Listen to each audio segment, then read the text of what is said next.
inserta. ¿Okay? También tenemos que el sufrimiento fetal se puede dar por lo que se llama una placenta muy madura. Estrictamente se dice que se dice es que tiene muchas calcificaciones, pero en realidad ultrasonográficamente se ve como la llamada senescencia, placentas con muchos puntos blancos que son zonas donde ya no se está llevando a cabo el intercambio gaseoso adecuado y ya nos habla de una placenta muy madura. Alteraciones del cordón como circular del cordón, nudos verdaderos del cordón, placenta previa, cuando la placenta tiene una inserción baja y está sangrando. Son causas todas estas de sufrimiento fetal. Quizá las más frecuentes sean las de origen placentario, desprendimiento prematuro de placenta, placenta previa, circular de cordón, cordones verdaderos de cordón. Y vamos a hablar un poquito del sufrimiento fetal crónico. Este sufrimiento fetal crónico lo vamos a observar en el embarazo, principalmente en el segundo y tercer trimestre. Y lo que caracteriza a este estado es que hay una disfunción placentaria que se manifiesta por la repercusión sobre el crecimiento y desarrollo del feto, haciendo que el feto tenga algo que se llama restricción del crecimiento intrauterino. Digamos que al hablar de sufrimiento fetal crónico estamos hablando de que es una hipoxia fetal prolongada por una oxigenación inadecuada, pero que pero es prolongada. En el caso del sufrimiento fetal agudo, hay un cese de la circulación de la oxigenación, porque al desprenderse la placenta, pues ya no es posible que haya oxígeno para el feto. En cambio, en un sufrimiento fetal crónico, el aporte de oxígeno continúa, pero en forma inadecuada, en una forma crónica. Y nos da esto que el feto tenga un efecto, que la hipoxia tenga un efecto sobre el crecimiento fetal, dándonos restricción del crecimiento intrauterino. En su el sufrimiento fetal crónico es restricción del crecimiento intrauterino, y en su forma grave, cuando ya se agrega que el feto está pidiendo más oxígeno y no hay un aporte adecuado, nos puede llegar a dar óbito fetal. El óbito fetal es la muerte del feto dentro del útero. Las causas más comunes de sufrimiento fetal crónico, algo muy importante, causas más comunes de sufrimiento fetal crónico: hipertensión crónica en la madre, diabetes, desnutrición, hablando de causas maternas y que son las más comunes. Hipertensión crónica. Esas crónicas nos van a dar con retardo en el crecimiento uterino por un sufrimiento fetal crónico. O bien nos pueden dar un óbito. También las mujeres con diabetes o desnutridas. Las causas placentarias sería una insuficiencia placentaria crónica, una anomalía en la implantación también pudiera ser, pero sobre todo la insuficiencia placentaria crónica por alguna enfermedad de la colágena, donde no hay una buena oxigenación, una buena vascularización y adecuada perfusión a nivel de la placenta. Ambientales: el tabaquismo en la madre o el tabaquismo en el ambiente, consumo de drogas, principalmente de cocaína, y exposición a toxinas, ¿no? Estas causas son causas de sufrimiento fetal crónico, ¿eh? Maternas, enfermedades como la hipertensión, diabetes; placentarias, insuficiencia placentaria, y ambientales, el tabaquismo, drogas, exposición a toxinas. ¿Qué características clínicas vamos a tener cuando, por ejemplo, tenemos un sufrimiento fetal crónico de una madre que es hipertensa crónica con diabetes y desnutrición? Va a haber retardo en el crecimiento intrauterino. Cuando hay una insuficiencia placentaria, la característica clínica principalmente va a ser oligohidramios, disminución del líquido amniótico. Cuando las causas son ambientales, como el tabaquismo o consumo de cocaína, las características clínicas más importantes son la disminución de los movimientos fetales. Además que hablando de causas en la hipertensión y en la diabetes, va a haber alteraciones de la frecuencia cardíaca detectadas en un registro cardiotocográfico, que ya lo conocemos. Aquí podemos ver que hay disminución en la variabilidad, puede haber un trazo no reactivo y puede haber también algunas desaceleraciones o descensos de la frecuencia cardíaca fetal. En el caso de los oligohidramios es muy frecuente que podremos observar presencia de meconio en el líquido amniótico. Cuando hay una insuficiencia placentaria se generan oligohidramios y podemos observar que el líquido amniótico se torna color verde. Por eso se le llama líquido, presencia de meconio en el líquido amniótico. Luego se le llama líquido meconiado, ¿no? Así le decimos. Pero vean ustedes cómo la hipertensión crónica, la diabetes, va a dar retardo en el crecimiento, alteraciones en la frecuencia cardíaca fetal y frecuentemente también oligohidramios. No es exclusivo el oligohidramios de la insuficiencia placentaria, sino también de mujeres que tienen hipertensión crónica, diabetes y desnutrición, también pueden tener oligohidramios, retardo en el crecimiento. Casi es una tríada. Madre hipertensa, el feto va a tener retardo en el crecimiento intrauterino y va a haber oligohidramios. Es importante. Estamos hablando del sufrimiento fetal crónico. Pero también tenemos el sufrimiento fetal crónico agonizado. Es decir, es un feto con retardo en el crecimiento, tiene oligohidramios, madre hipertensa. Pero de repente se descompensa. El sufrimiento fetal crónico se descompensa presentando signos de sufrimiento fetal agudo. Es una situación crítica que requiere intervención inmediata. ¿Qué características clínicas tiene un sufrimiento fetal crónico agudizado? Empeoramiento de alteraciones que ya tenía en la frecuencia cardíaca fetal. Si era una variabilidad disminuida, ahora comienza a ser un trazo silente, ya casi sin variabilidad. Un trazo silente, casi sin variabilidad. Disminución o ausencia de los movimientos fetales también por el oligohidramios, acompañada de oligohidramios, pero sobre todo disminución o ausencia de movimientos fetales y signos de hipoxia severa. Signos de hipoxia severa. Esos signos de hipoxia severa son secundarios a la acidosis. ¿Por qué? Porque al incrementarse, al disminuir el aporte de oxígeno e incrementarse los radicales, el CO2, se incrementa entonces la acidosis y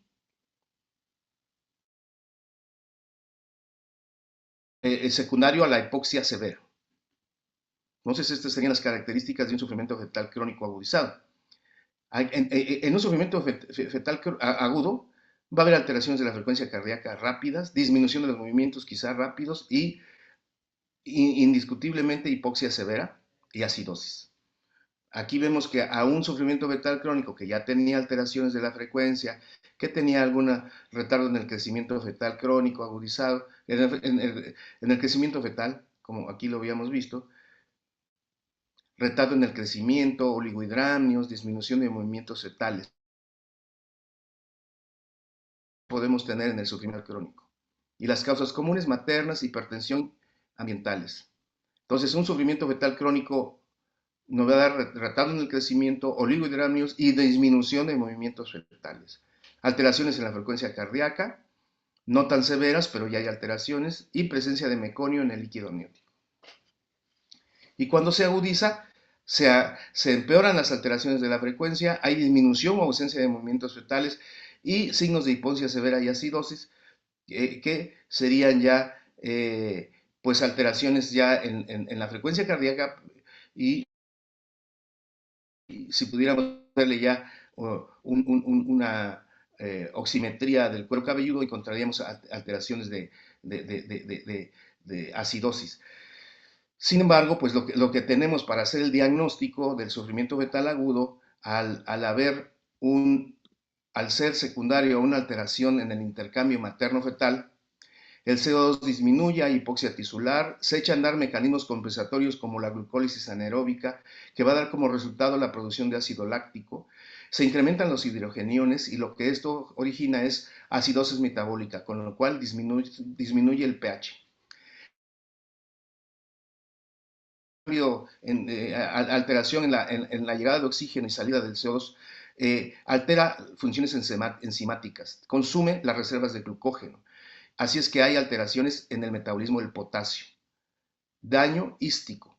Este daño hístico puede verse en el corazón, puede verse al haber consumo ya de las reservas de glucógeno, puede haber daño completamente en riñones y corazón del feto.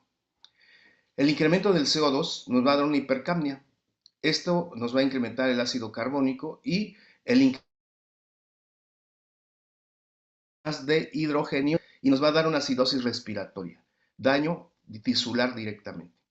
¿A qué órganos? Cerebro, vasoconstricción cerebral del feto, baja de funciones enzimáticas, muerte celular, en el corazón taquicardia primeramente, en el corazón taquicardia, después de una fase de bradicardia, ya que se descompensa, lo que yo les decía, primero genera taquicardia para tratar de compensar el déficit de oxígeno, luego al descompensarse viene bradicardia, arritmia y generalmente muerte del feto.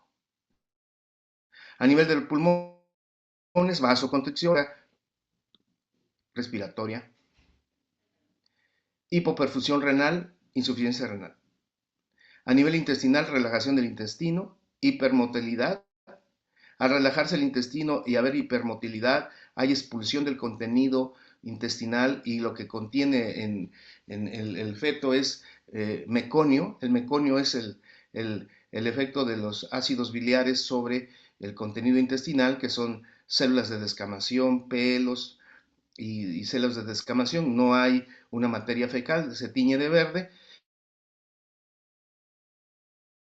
Ese meconio es expulsado del intestino al haber una relajación intestinal secundaria al daño, a la hipoxia, pues se llena el líquido amniótico de meconio. Esta es la fisiopatología del sufrimiento fetal, ya tanto en su forma leve, en su forma aguda como en crónica. Esto se presenta en agudo nada más, cuando de repente se desprende la placenta, todo esto se desencadena. Cuando hay una insuficiencia placentaria en una hipertensa crónica, todo esto va lentamente sin datos tan severos, pero si se agudiza, todo esto se vuelve a presentar. Muy importante que ustedes tengan este cuadro sinóptico para que vean cuál es la fisiopatología del sufrimiento fetal agudo, compañeros. Entonces, hay que tener un control del bienestar fetal. Sí, ¿qué podemos hacer ante parto? Pues identificar a los fetos con riesgo de sufrimiento fetal, para que podamos nosotros adoptar medidas para prevenir un daño irreversible. Las evidencias de que su uso disminuya la muerte fetal son escasas, ya que los procesos corresponden a hechos agudos no detectables. Entonces, en realidad, la mayor parte de los sufrimientos fetales son agudos que no los podemos prever desde antes. Sin embargo, las indicaciones de una investigación preparto, que sería a través de un registro cardiotocográfico, son relativas y se recomiendan en gestaciones en las que el riesgo de pérdida fetal ante parto, o sea, de que muera el feto antes del parto, está incrementado. No antes de la semana 40 en las gestaciones de bajo riesgo. Es decir, si hay una gestación de bajo riesgo, no tiene ningún factor de riesgo, no tendría caso hacerle un registro cardiotocográfico preparto. ¿Por qué? Dirán, bueno, ¿por qué sí a unas no y a otras sí? Porque el registro preparto, es decir, sin estrés, puede darnos falsos positivos y puede decirnos que todo está bien y en realidad no está tan bien. Y, y, y, por eso se seleccionan las pacientes que sí tienen un riesgo de pérdida de bienestar fetal o de sufrimiento fetal agudo. Hay que hacer otras medidas que pueden servir diario de minutales. lo cual tiene menor costo, es una sensibilidad muy baja, tasas de falsos positivos, no han demostrado disminuir la mortalidad fetal, pero nos ayuda. Ya nosotros sabemos cuántos movimientos tiene que tener un feto en un periodo de 1 hora, eh, y con la madre pendiente o al conteo de los movimientos, o cuando no está pendiente de los mismos. Ya lo vimos esto. Y la amnioscopía, bueno, aquí requeriríamos dilatación cervical y es observar el color del líquido amniótico a través de las membranas por vía transcervical. Es algo que difícilmente se hace en hospitales de nivel, pero sería observar el líquido a través del cuello. Negativa, presencia de líquido amniótico transparente. Positiva, cuando es de color verdoso. Y el registro cardiotocográfico no estresante, que ya sabemos que es una monitorización cardiotocográfica anteparto con el uso de transductores externos aplicados a la madre, uno para la actividad uterina y otro para la frecuencia cardíaca fetal, los cuales ya vimos cómo se hace, y vimos también cómo es lo de la frecuencia cardíaca fetal. Ya les decía yo que hay que puede hacerse a partir de la semana 28 y valorar 4 parámetros de la actividad cardíaca fetal. Frecuencia cardíaca fetal, número de latidos por minutos por al menos durante 10 minutos. Y vean, yo les había comentado que hay otros países donde utilizan el término de normal de 110 a 160. Y decíamos nosotros que en México la frecuencia cardíaca fetal normal se considera de 120 a 160. Taquicardia más allá de 160. Pero ellos se consideran normal desde 110. Pero nosotros en México el límite más bajo de la frecuencia cardíaca fetal es 120 y el más alto 160. Taquicardia, ahí sí estamos iguales, mayor de 160, pero descartar que la taquicardia sea por fiebre.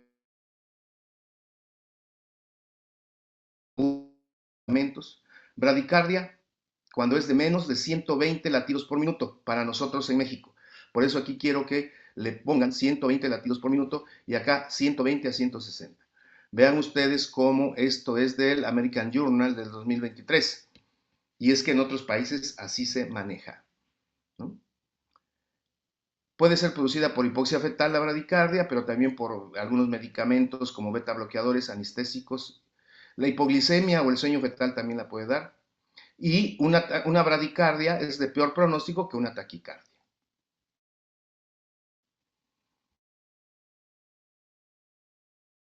Ya vimos nosotros la variabilidad. Trazo silente o ausente de menos de 5 latidos por minuto, la amplitud de la variabilidad. Bajo o mínimo es prepatológico, 5 a 10 latidos. Y el normal es de 10 a 25 latidos por minuto de amplitud. La forma saltatoria quiere decir que hay 25 latidos por minuto de amplitud. Sinusoidal premortem. Sin embargo, nosotros aquí estamos viendo, mire, variabilidad, un ascenso, variabilidad, otro ascenso, otro ascenso. Si se encuentra en el rango en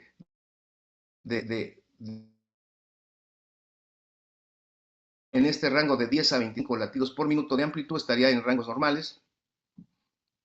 Y con esta variabilidad presente, pues estaríamos hablando de un trazo normal.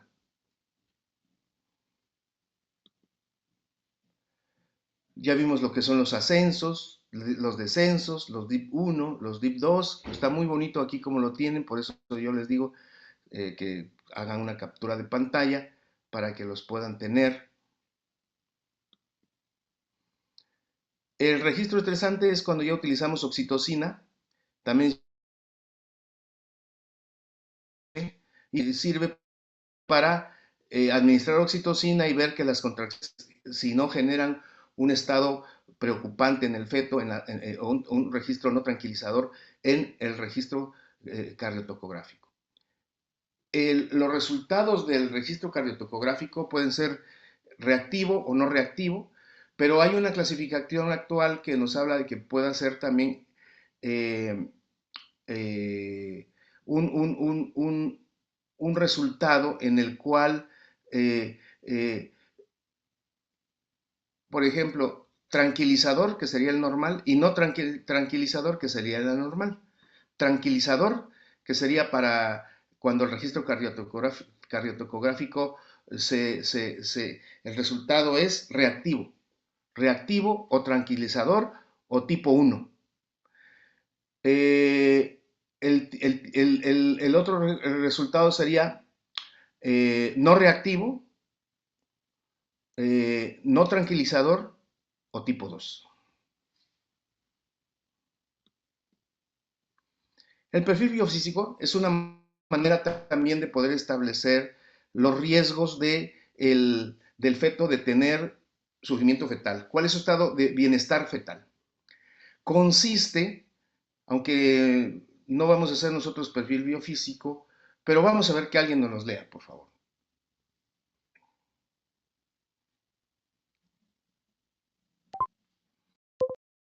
Adelante, doctora.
Perfecto, pues ya tenemos poquito tiempo. Vamos a ver, muy importante que ustedes recuerden que el perfil biofísico tiene una parte de ultrasonido y una parte de registro cardiotocográfico.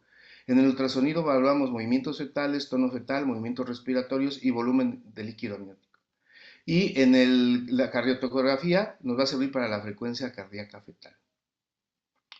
Se suman todos esos puntos y ausencia de asfixia, o sea que todo está bien, 10 de 10, 8 de 10 sería,